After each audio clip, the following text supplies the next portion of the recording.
নমস্কার বন্ধুরা, পূজা কিচেনে তোমাদের স্বাগতম। আজকে আমি অন্যরকম একটা রেসিপি শেয়ার করব। এই জিনিসগুলো দেখে চিনতে পারছো তোমরা? এটা হলো নাগা ট্রি টমেটো। এসে আমি ফার্স্ট টাইম এই টমেটোগুলো চাটনি খেয়েছি, আজ লাগে আমি সেকেন্ড বার খাবো। এই টমেটোগুলো ভীষণই টক হয়।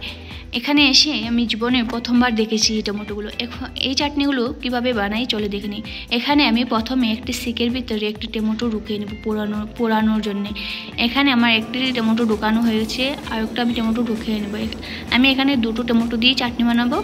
দেখুন বন্ধুরা, একটা টমেটো সুন্দরভাবে ঢুকিয়ে নিয়েছি, এখন আরেকটাও আমি ঢুকিয়ে নেব সিকের ভিতরে। দেখুন কি সুন্দর ঢুকিয়ে নিয়েছি দুটো টমেটো। এখন আমি দুটো টমেটো একসাথে পুড়ে নেব।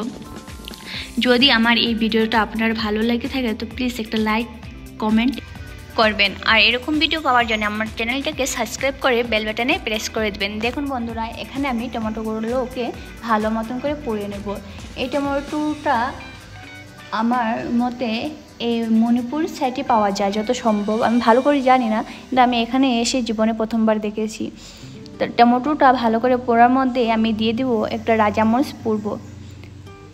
রাজামরিচ পোড়ার সময় আপনারা নাকে মুখে একটা কাপড় বেঁধে নেবেন, কারণ নাগামরিচ ভাজা বা রাজামরিচ পোড়ার সময় যেটা স্মেল নাকে মুখে ঢুকলে অনেকটাই কষ্ট হয় শ্বাস নিতে, আর অনেকটা কাশি হয়। সেই জন্য বলছি মুখের মধ্যে একটি কাপড় বেঁধে নেবেন। আমি এখানে না বাঁধায় আমারও ভীষণ কষ্ট হয়েছিল, কাশতে কাশতে সত্যি অনেকটাই কষ্ট হয়েছিল। আপনারা যদি রাজামরিচ না থাকে তাহলে শুকনো মরিচও ভেজে নিতে পারেন। এভাবে শুকনো মরিচ ভেজে নেবেন।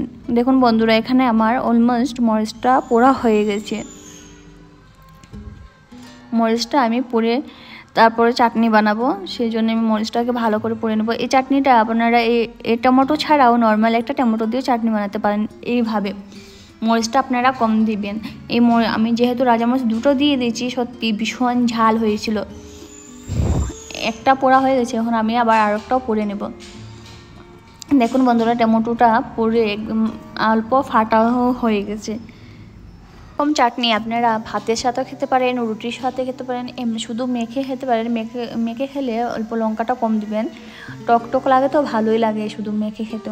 বা ব্রেডটাকে তেল দিয়ে গরম করে এটার সাথে লাগিয়ে খেতেও অনেকটাই টেস্ট লাগে। দেখুন বন্ধুরা, এখানে আমার একটা টমেটো হয়ে গেছে পোড়া। এখন আমি আরেকটা টমেটো পুড়ে নিয়েছি। যখন সিকটা ঠান্ডা হবে তখন এই টমেটোগুলো বার করবেন। দেখুন এখানে আমি টমেটোগুলো ছুলে নিচ্ছি। সিদ্ধ হওয়ার পর আমি ছুলে নেব। এই টমেটোর রেসিপিটা অনেকটাই সহজ। দেখুন বন্ধুরা, আমার একটা টমেটো ছোলা হয়েছে, এখন আরেকটাও আমি টমেটো ছুলে নেব।